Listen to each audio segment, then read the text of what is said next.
Good day, brother. So often in today's world, we hear that our children receive sometimes more negative than they do hear positive about their lives. Their friends are very challenging, and it's almost like the blind leading the blind when we hear the stories, when they get honest with us, when we take the time to really listen to what's going on in their lives. It is sad. But there is something that can be done.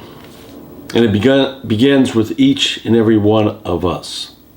The men, the fathers, the grandfathers, the uncles, the men who are following Jesus, seeking to know him more, and to be able to encourage our children. You know, throughout the Old Testament, it talks about us taking that responsibility, saying that we are the teachers. You know, in Deuteronomy it says, only be careful and watch yourselves closely so that you do not forget the things your eyes have seen or let them slip from your heart as long as you live. Teach them to your children and to their children after them. So that's a command, okay? Now, yes, he's talking to Moses, and earlier on in Exodus, Moses says, hey, I'm not a teacher. I don't speak eloquently. I don't have what...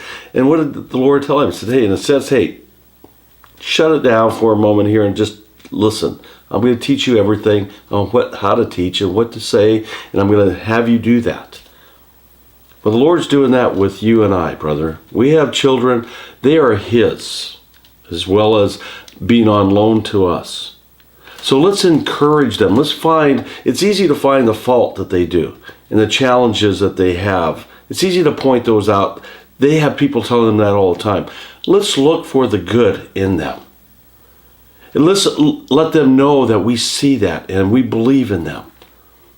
Let's speak into their lives as fathers. Not the way that we were maybe discouraged as we grew up, but let's do just the opposite and encourage our children and our grandchildren. They so desperately need it. They'll absorb it just like a sponge that is dry. When water hits it, just soaks it all in. So, as it says in Hebrews 3, it says, but encourage one another daily, as long as it is called today, so that none of you may be hardened by sin's deceitfulness. Brother, the enemy's out there trying to take us all down. And he's trying to take your children down too. Yes, he is there to kill, steal, and destroy them. So let's man up. Let's put on the armor of God, and let's stand for our families.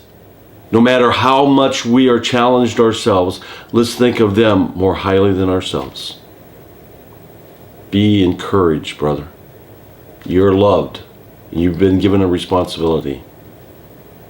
Well, by the way, this Saturday, I think it's the 1st, turn your clocks back 1 hour. You get an extra hour of sleep. So when you wake up on Sunday morning, don't show up at church at the wrong time. But you get an extra hour of sleep. Enjoy it. God bless you, man. Shalom.